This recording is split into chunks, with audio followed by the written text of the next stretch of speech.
사사시대 유다 베들레헴에 엘리멜렉이라고 하는 사람이 살고 있었는데 흉년을 만납니다. 그래서 자기 아내 나오미와 두 아들을 데리고 모압 땅으로 건너가죠. 그런데 거기에서 이 엘리멜렉은 두 아들을 모압 여인에게 장가를 보냈는데 얼마 되지 않아서 엘리멜렉이 죽습니다. 그리고 장가간 그 두 아들도 자식이 없는 상태에서 차례대로 죽고, 결국에는 엘리멜렉의 아내였던 나오미와 그리고 또한 그 두 아들의 며느리였던 오르바와 이렇게 세 여인만 남게 됩니다. 나오미가 모압으로 건너온 이유는 기근을 피하기 위하여서, 그래서 잠깐 머물기 위한 계획이었는데요. 나오미가 이스라엘의 흉년이 그쳤다라는 그런 소식을 듣게 됩니다.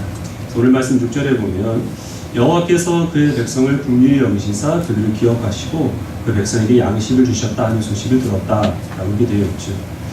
나오미는 더 이상 자신이 모압에 머물 필요를 느끼지를 못합니다. 그래서 고향인 베들레헴으로 돌아가려고 하는데, 나오미와 함께 있었던 룻과 오르바 두 며느리가 나오미와 함께 베들레헴으로 가기 위하여서 길을 떠납니다.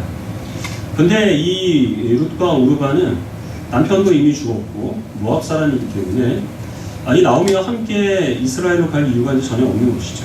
그래서 나오미는 룻과 오르바에게 너희는 너희 어머니의 집으로 돌아가라.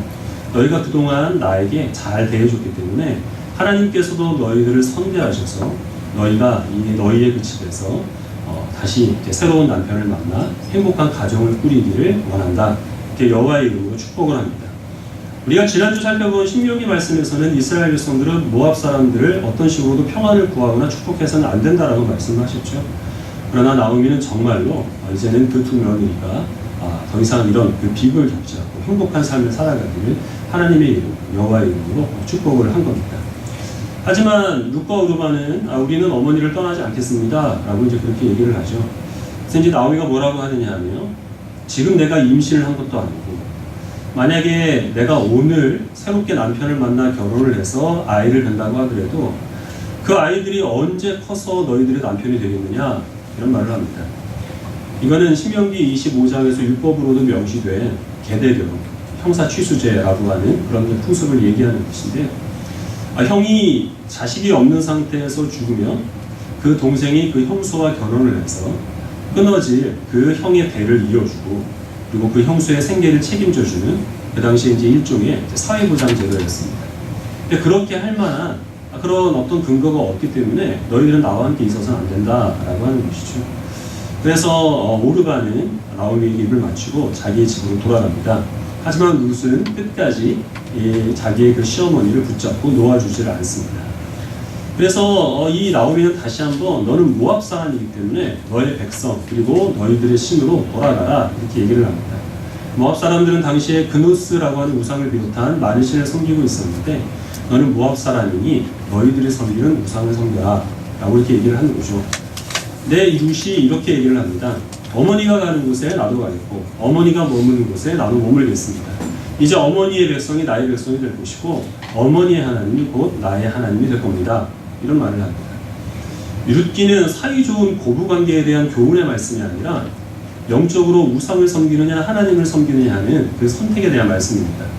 룻이 지금 모압에 남게 된다고 하는 것은 곧 그는 우상을 섬기는 이방인으로 남겠다라는 것을 의미하는 것이고, 이 나오미의 만류에도 불구하고 그가 계속해서 나오미를 따라 베들레헴으로 가겠습니다 라고 하는 것은 마치 과거에 아브라함이 하나님의 말씀에 순종하여서 그의 고향과 친척과 아버지의 집을 떠나 가나안 땅으로 가서 하나님의 백성이 된 것과 같이, 나는 내 민족, 내 가족, 내 종교를 다 버리고 이스라엘 백성이 되어서 하나님을 섬기겠습니다, 지금 이런 결정을 내렸다고 지금 나오미에게 이야기를 하고 있는 겁니다.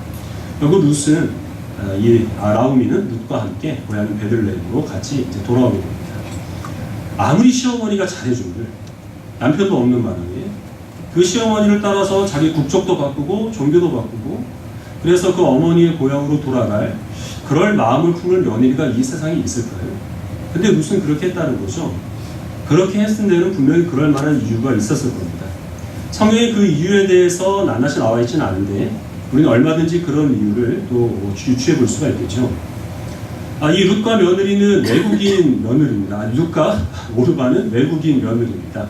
우리나라에도 근래 들어서 외국에서 시집 온 그런 이방인들이 많이 있는데요. 그들이 이제 그 집에서 외국인이라는 이유로 학대받거나 아니면 쫓겨났다 하는 그런 이야기들을 많이 듣죠. 근데 아마 이 당시에는 훨씬 더 그런 일들이 많이 있었을 겁니다. 만약에 엘리멜렉의 가족이 그 오르바와 룻을 너희들은 이방인이다 하는 그런 이유로 그들을 학대했거나 아니면 그들을 멸시했거나 라고 한다면 그 두 남편이 죽었을 때 더 이상 이 두 며느리는 그 집에 남아있을 이유를 찾지 못했을 겁니다.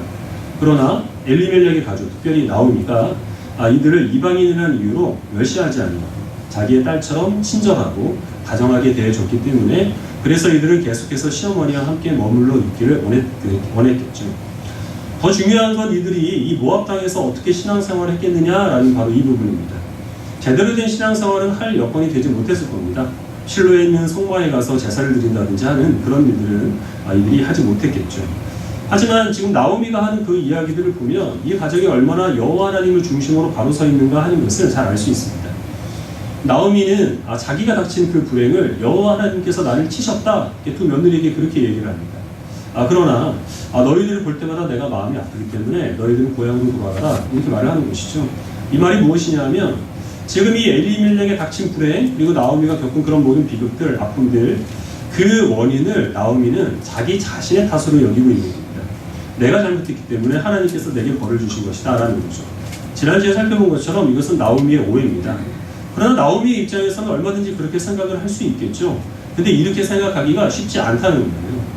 드라마에 많이 나오는 모태 시어머니들을 보면 어떤 식으로 얘기를 하게 되느냐면 너희들이 이 집에 들어온 이후로부터 우리 집구석이 풍비박산이 났다. 너희들이 우리 아들과 결혼할 때부터 내가 예감이 좋지 않았다. 아마 이렇게 이 집안이 이 비극을 겪은 이유를 외국인 며느리의 탓으로 얼마든지 돌릴 수 있었을 겁니다. 근데 나오미는 그렇지 않다는 겁니다. 근데 사실 이 일을 통하여서 가장 큰 아픔을 겪은 사람이 누구냐 하면 두 며느리가 아니라 사실 나오미거든요. 남편도 잃었고 두 아들을 잃었습니다. 그럼에도 불구하고 내가 하나님께 벌을 받아 나로 인해서 너희가 피해를 입었으니 더 이상 나 때문에 너희들이 고통을 겪는 것을 나는 견딜 수가 없다. 그러니 너희는 집으로 돌아가라. 이렇게 얘기를 하고 있는 겁니다. 만약에 나오미가 이 비극의 원인을 하나님으로 돌리거나 아니면 그 자신들의 탓으로 돌리게 된다면 룻은 절대로 이 나오미가 섬기는 하나님을 따를 마음을 품지 않았을 겁니다. 외국인들이 잘못해서 그 잘못에 대한 벌로 자기 백성을 고통스럽게 하는 그런 신을 어떤 사람이 섬길 그런 마음을 품을 수 있겠습니까? 그리고 또 나오미는 이들과 헤어지면서 이들에게 축복을 하고 있는데요. 이 축복하는 내용을 보면 여호와 하나님께서 모압 땅에 남아있는 그 두 며느리 오르바와 룻에게 복을 주셔서 그들이 새로운 남편을 만나 행복한 가정을 꾸리기를 원한다. 이렇게 축복 기도를 하죠. 근데 이 기도는 사실 이 당시 이스라엘 백성들의 신앙적인 수준을 고려를 해보면 나올 수가 없는 기도입니다. 사사시대 이스라엘 백성들은 하나님께 대해서 하나님은 벌 주거나 상 주거나 하는 것들을 기계적으로 반복하는 인과 응고의 신으로 여기고 있었고 하나님의 그 영향력은 그 가나안 땅 안에서만 영향력을 발휘하는 그런 일종의 지역신의 한 분으로 그렇게 하나님을 이해를 하고 있었습니다. 근데 지금 나오미의 그 축복을 보면 나오미는 하나님께 대해서 신락 같은 소망을 품고 있습니다.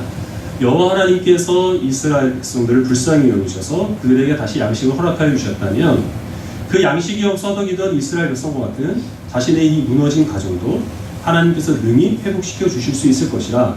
그리고 그 은혜가 이스라엘에 살고 있지 않은 모압 땅에 사는 이방 여인인 오르바와 룻에게도 얼마든지 끼칠 수 있을 것이다 하는 그 믿음이 있었기 때문에 그래서 나오미는 이렇게 기도를 할 수 있었던 것이죠. 즉 이 룻이 내가 끝까지 어머니를 쫓겠고 어머니가 섬기는 하나님이 내 하나님이 되리라 라고 그렇게 말하는 것은 이 나오미가 룻을 이방인이라고 멸시하지 아니하고 딸처럼 친절하게 대해준 그 사람과 그들이 여호와 하나님을 중심으로 하나님을 바로 알고 그 하나님의 하나님께 소망을 품고 그 하나님의 그 은혜와 사랑이 그들에게 끼치기를 원하는 그러한 마음으로 축복을 했기 때문에 그래서 그것으로 인하여서 룻이 감화를 받게 된 것이죠. 스가랴 8장 말씀을 같이 보겠습니다.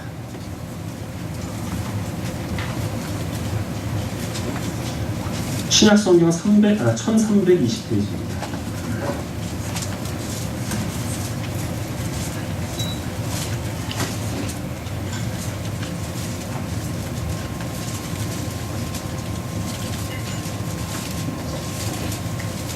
스가랴 8장 18절부터 23절까지 구약성경 1320페이지입니다. 구약 성경입니다. 1320페이지 스가랴 8장 18절부터 23절입니다.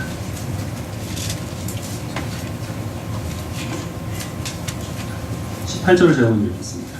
만군의 여호와의 말씀이 임하여 이르시되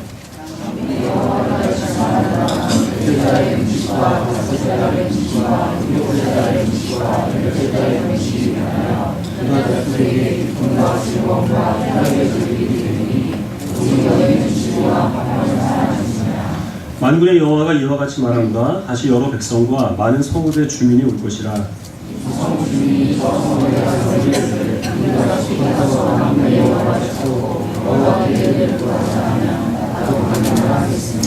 많은 백성과 강대한 나라들이 예루살렘으로 와서 만군의 여호와를 찾고 여호와께 은혜를 구하리라. 만군의 여호와가 이와 같이 말한다. 그날에는 말이 다른 이방 백성 10명이 유다 사람 하나의 옷자락을 잡을 것이라. 곧 잡고 말하기를 하나님이 너희와 함께 하심을 들었나니 우리가 너희와 함께 가려 하노라 하리라 하시리라. 아멘. 이스라엘 백성들이 바벨론 포로로 끌려갔다가 다시 고국으로 돌아오게 됩니다. 예루살렘 성벽과 성전을 다시 재건을 하는데 그 과정에서 여러 가지 어려움을 만나게 되고 낙심하게 되죠. 그때 하나님께서 스가랴 선지자를 보내셔서 그들을 위로하시고 장차 이스라엘에 임할 하나님의 영광에 대해서 미리 이제 알려주십니다. 이스라엘 백성들은 예루살렘 함락을 슬퍼하는 절기들이 있었는데 그때마다 금식을 했습니다. 그러나 하나님께서는 그런 슬픔과 금식의 절기를 기쁨과 희락의 절기로 바꾸시리라 라고 말씀을 하십니다. 과거에 범죄하였던 이스라엘 백성들도 이제는 변화가 되어서 진리와 화평을 사랑하는 민족이 될 것이고, 그러한 그 유대인들의 모습을 보고 많은 이방 사람들이 감화를 받아 예루살렘으로 와서 이방 사람 10사람이 유대인 한 사람을 붙잡고 너희가 믿는 여호와 하나님께로 우리를 인도해달라 라고 이렇게 부탁을 하는 그런 일이 벌어지게 될 것이다 라고, 이 당시로서는 상상하기 어려운 그런 예고를 하나님께서 그들에게 말씀해 주십니다. 이 일은 사실 우리가 읽었던 그 룻기에서 나오미의 집에서 일어났던 일이 확대가 되어서 다시 한번 일어나게 될 것을 하나님께서 말씀해 주신 것이죠. 그 나오미의 집과 장차 하나님께서 그 영광으로 인도하실 그 유대인 사이에는 공통점이 있습니다. 쓰라린 아픔을 겪었다는 겁니다. 나오미의 경우에는 남편과 두 아들을 잃는 아픔을 겪었고, 유대인들은 나라를 잃고 그리고 또 자유를 잃는 그런 또 아픔을 겪었습니다. 그런데 이런 고통으로 인하여서 그들이 이 하나님의 은혜로 이방인들을 인도하는데 귀하게 쓰임을 받게 되었다라는 겁니다. 나오미가 이방 며느리들을 멸시하지 않을 수 있었던 가장 중요한 이유는 무엇일까요? 그 자신이 이방이었기 때문입니다. 나오미의 가정은 난민이 되어서 모압으로 넘어간 것이죠. 그리고 그 모압 땅에서 상당 시간 이방인으로 살았습니다. 그래서 그 나오미의 집으로 시집온 그 이방의 며느리들이 어떤 마음을 갖게 되었는지를 그 누구보다 나오미가 잘 헤아릴 수 있었기 때문에, 그래서 그들을 멸시하지 아니하고 자기의 딸처럼 친절하게 대할 수 있었겠죠. 스가랴서에서 이방인 10사람이 유대인 한 사람을 붙잡는다라고 이렇게 말씀하고 있는데, 이것은 포로 이전에는 상상도 할 수 없는 일입니다. 이스라엘 사람들이 이걸 싫어하거든요. 그들은 거룩한 하나님의 백성이기 때문에 이방 사람들이 자신의 몸에 손을 대는 것을 부정한 것으로 여겨서 엄격하게 금지시하고 있었습니다. 그러나 포로에서 돌아온 이스라엘 사람들은 더 이상 자신들이 특별히 거룩한 그러한 이 이방인들과는 이 존재 자체가 구별된 사람이라고 하는 영적인 교만을 내려놓을 수밖에 없게 된 거죠. 그리고 그 결과가 이방인 10사람이 유대인 한 사람을 붙잡고 우리를 하나님께로 인도해달라라고 하는 그 일이 벌어지게 되는 중요한 동기가 되는 겁니다. 또한 나오미와 그리고 또 이 이스라엘 사람들은 세상과 자신에 대한 기대를 내려놓을 수밖에 없었습니다. 나오미에게는 아무런 소망이 없었습니다. 포로에서 돌아온 이스라엘 백성들도 역시 마찬가지입니다. 자신과 세상에 대한 그런 기대를 내려놓으니 하나님께서는 그 빈자리에 하나님에 대한 소망과 기대로 충만하게 채워주신 것이죠. 우리 백성을 불쌍히 여기시고 양식을 주신 하나님께서 혹시 나를 긍휼히 여기시면 나의 무너진 과정도 회복시켜 주실 수 있을 것이다 라는 것이 바로 이 나오미의 소망이었고, 우리는 비록 포로로 끌려갔지만 하나님께서 우리 조상에게 약속하신 대로 우리를 고국으로 회복하여 주셨으니 그 하나님께서 능히 약속하시는 모든 일들을 이루어 주실 것이다 라는 것이 바로 이 포로에서 돌아온 이스라엘 백성들이 품어야 할 기대와 소망입니다. 그리고 이 하나님께 대한 소망이 이방인들을 그들로 말미암아 하나님께로 돌아오게 하는 축복의 통로가 되는데 귀한 또 도구로 사용될 수 있었던 것이죠. 우리들은 물리적인 의미에서 이런 나오미의 고통, 또 이스라엘 백성들의 그 포로기, 이런 것들을 겪을 수는 없습니다. 하지만 우리는 예수 그리스도를 믿음으로 그리스도와 연합됨으로 인하여서 영적인 의미에서 그리스도에 동참하고 하나님의 심판을 우리가 또한 감당을 하게 됩니다. 우리가 예수 그리스도의 그 십자가를 우리 마음속 중심에 세울 때 일어나는 일은 우리 심령의 변화입니다. 우리들은 우리 자신이 이 예수 그리스도의 십자가의 대속의 죽으심이 아니면 도무지 어떤 문제도 해결할 수 없는 그런 무능한 죄인이라는 사실을 깊이 헤아리게 됩니다. 그리고 또한 죄인이었을 때 우리를 사랑하셔서 그 십자가에서 독생자를 죽게 하신 하나님께서 신자가 된 지금 이 순간에는 더욱더 강력하게 우리를 붙들고 계시다는 사실을 우리는 주님의 십자가로 말미암아 확인할 수 있게 됩니다.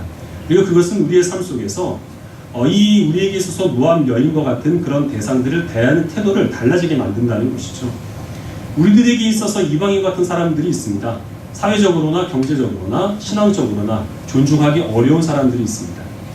정말 외국인들이 많이 살고 있죠.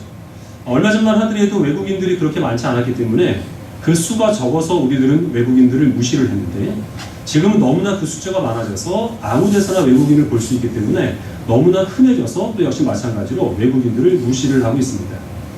사람들이 꺼리는 3D 업종에 종사하는 사람들이나 아니면 또 서비스직에 종사하는 사람들은 우리가 정말 신경을 쓰지 않으면 그 사람들에 대해서 우리가 친절하게 대하기는 참 어려운 일들이죠.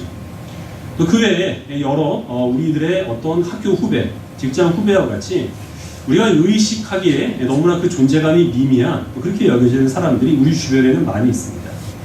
그러나 만약 우리가 그 예수 그리스도의 십자가로 말미암아 구원받은 주의 백성이라는 사실을 우리 마음속 깊이 새기고 살아가게 된다면 그렇게 우리가 그 존재감을 의식하기가 힘든 미미한 사람들을 무의식 중이라도 무시하고 멸시하는 것이 하나님 앞에서는 죄가 된다는 사실을 우리는 깨달을 것이고 그래서 우리는 최소한 그들에 대해서 친절하게 대하거나 아니면 그들을 존중할 어떤 노력이라도 할 그런 우리는 기회를 십자가로 말미암아 갖게 되는 것이죠. 신앙적인 의미에서 모압 백성과 같이 하나님의 저주를 받고 결코 우리들에게 축복을 얻을 수 없게 여겨지는 그런 사람들이 있습니다. 다른 종교에 심취한 사람들, 이단에 빠진 사람들, 또 기독교인이라고 한다면 눈에 쌍심지를 켜고 잡아먹을 듯 달려드는 그런 사람들이 있죠. 또 동성애자와 같은 그런 사람들도 역시 있습니다.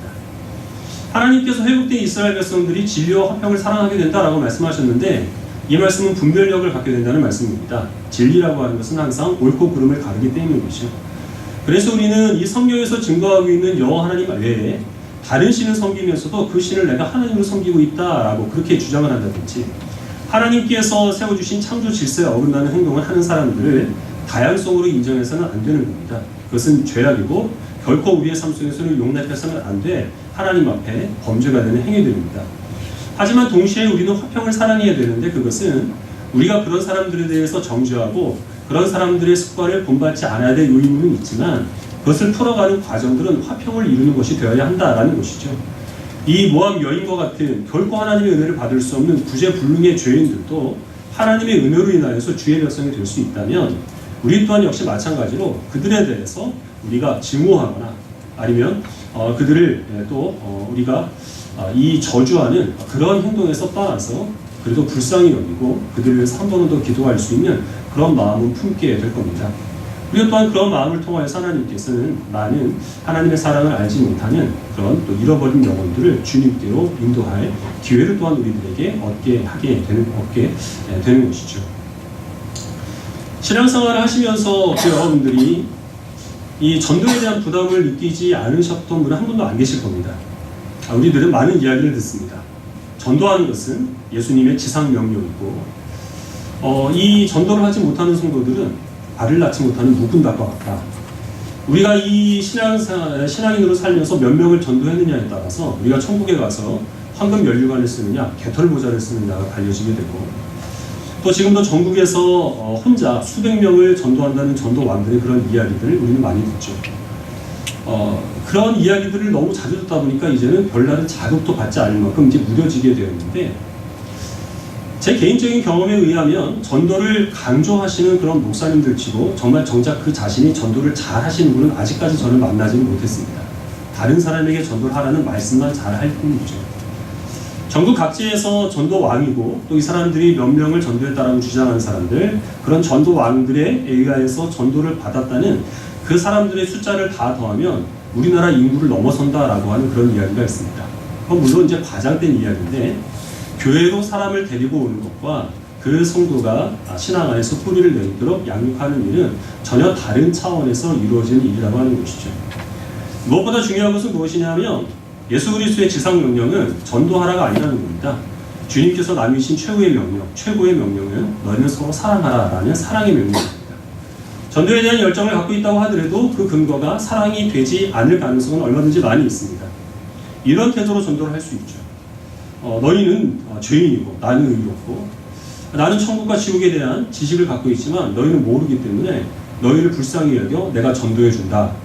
같은 그리스도인이 보기에도 정말 재수가 없는 그런 태도로 전도를 하는 것은 어떤 사람도 사실 하나님의 은혜 가운데로 인도할 수는 없는 겁니다. 하나님은 당신을 사랑하십니다.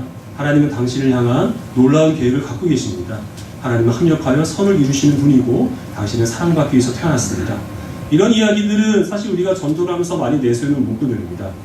그런 것으로 불신자들을 전도하는 것은 중요한 일인데, 그러나 우리가 말은 그렇게 하면서 정작 우리들의 삶 속에서는 우리의 그 편견에 따라서 사람들을 등급을 매겨놓고 마치 하무처럼, 그리고 그 등급에 따라서 차별대우를 한다든지, 아니면 우리 삶 속에서 일어나는 여러 가지 일들, 사소한 일들 우리가 감당을 하지 못하고 급격하게 그런 일에 대해서 감정 변화로 대응을 한다든지, 항상 우리 입술에서는 늘 세상과 하나님과 다른 사람들에 대한 불평, 불만과 그들의 허물들을 들춰내는 그런 것들만 우리 입술로 달고 살아간다고 한다면 우리가 증거하는 하나님의 사랑을 고지못대로 지식된 것으로 받아들일 불신자는 이 세상에 존재하지 않는다는 것입니다.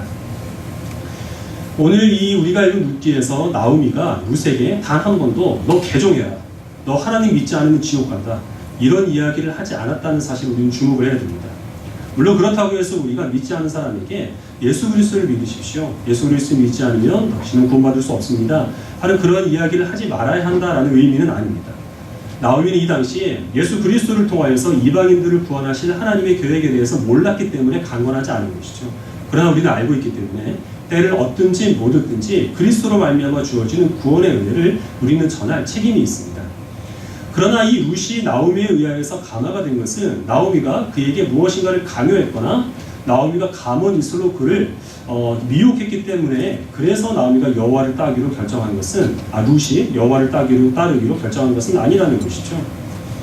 이방인인 자신들을 멸시하지 아니하고 마치 가족처럼 딸처럼 대해준 그의 사랑이 이 룻을 감화시킨 것이고, 큰 비극을 겪었지만 그러나 그런 이 누구도 감당할 수 없는 아픔을 겪었음에도 불구하고 자신을 위로하고 또 자신을 축복해 주었던 그런 이 나오미의 사랑이 감격스러워서 그것으로 말미암아 감화를 받은 것입니다.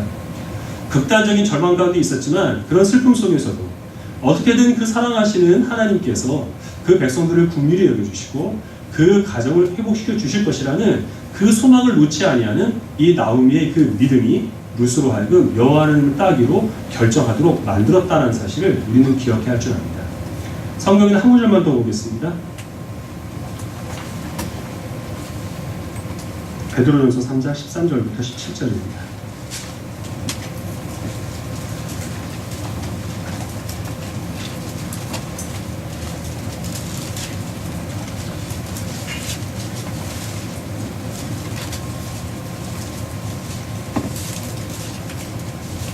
베드로전서 3장 13절부터 17절까지 말씀. 제가 13절을 먼저 읽고 다시 기도하겠습니다. 신약성 380페이지입니다. 또 너희가 열심으로 선을 행하면 누가 너희를 헤아리요?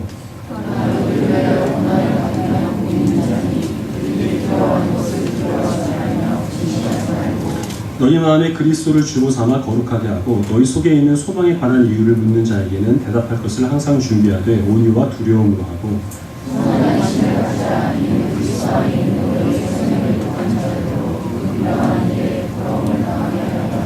읽겠습니다. 선을 행함으로 고난받는 것이 하나님의 뜻일진데 악을 행함으로 고난받는 것보다 나으니라. 선을 행함으로 고난받는 것은 복된 일이다. 그래서 너희들은 의를 행하다가 핍박을 받는 것으로 인하여서 어려움을 겪는 것으로 인하여서 두려워하거나 염려하지 말라. 베드로 사도가 그렇게 권고를 하고 있습니다.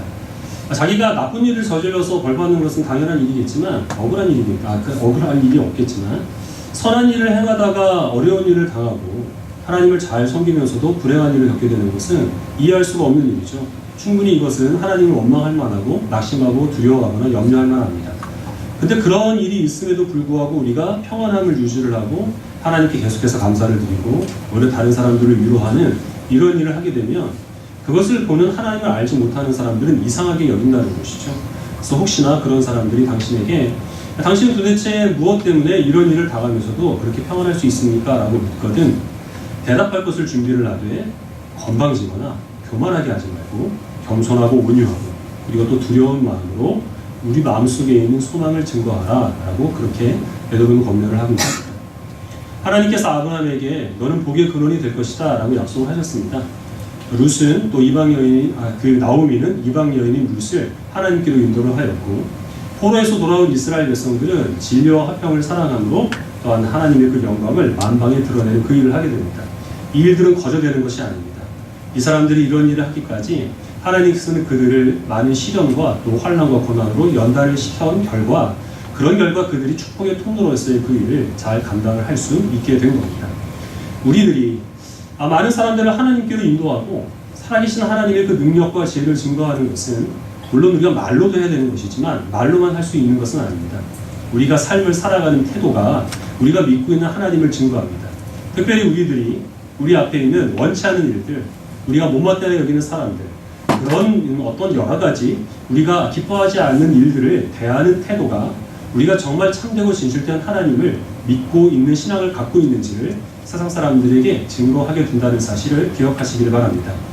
이것은 그저 많은 일을 겪었거나 타고난 성품이 좋아서 가능한 일은 아닙니다. 지금 베드로전서에서 베드로가 계속 강조하고 있는 것은 무엇이냐면 너희 마음속 중심에 무엇이 있느냐라는 것이죠. 예수 그리스도를 너희가 너희의 주로 삼아 그 심령 속에서 거룩하게 하고 너희 마음속에 있는 그 소망으로 충만하게 될 때 이런 모든 일들이 다 가능하게 된다라고 그렇게 얘기를 하고 있습니다.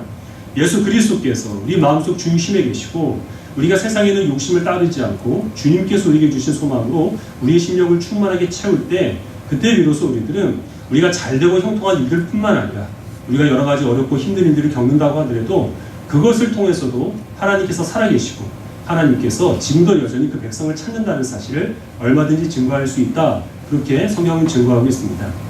여러분들이 지금까지 신앙생활 하시면서 전도를 몇 명을 하셨나요? 하나님 앞에 서게 되었을 때 나는 몇 사람을 구원하였다라고 주님 앞에 부끄러움 없이 자랑할 수 있겠습니까? 혹시 그런 열매가 없다고 하여서 크게 낙심하실 필요는 없습니다.